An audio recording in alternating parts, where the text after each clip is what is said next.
ঝিনাইদহ যশোর মহাসড়কের ৩১ কিলোমিটার জুড়ে স্থানে স্থানে সৃষ্টি হয়েছে ছোট বড় গর্তের। মেরামতের বদলে ইট দিয়ে ভরাট করায় ভোগান্তিতে চরমে পৌঁছেছে। প্রায় ঘটছে দুর্ঘটনা। দ্রুত রাস্তা মেরামতের দাবি জানিয়েছেন এলাকাবাসী। ঝিনাইদহ প্রতিনিধি নিজাম জোয়ারদার বাবলুর পাঠানো রিপোর্ট জানাচ্ছেন আসিফুর রহমান সাগর।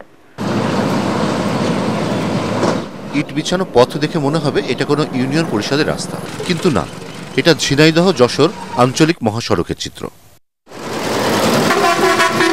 ঝিনাইদহ সদর উপজেলার বিষয়খালী অংশের ৩১ কিলোমিটার রাস্তার পিচ উঠে গেছে সেই কবে। ছোট বড় গর্ত আর ধুলার অত্যাচারে চলাচলকারীদের জীবন হয়ে উঠেছে দুর্বিষহ। প্রায় ঘটছে দুর্ঘটনা।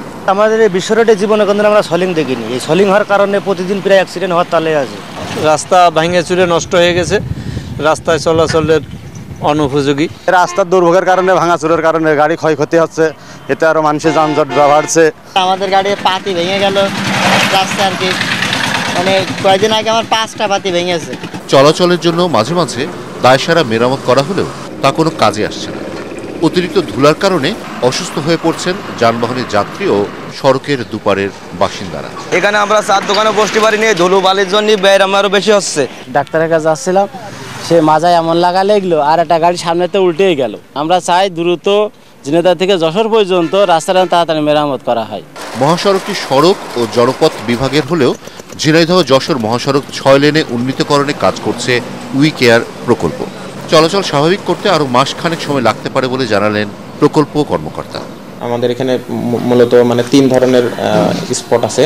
একটা হচ্ছে যেগুলো বড় স্পট, সেগুলো আমরা সলিং এবং এইচবিবি, যেটা ইটের এইচবিবি দিয়ে মেরামত করে দিয়েছি। আর ছোটগুলা যেগুলো পট হোলস, সেগুলো আমরা বিটুমিনাস কাজ করে করেছি যেগুলা।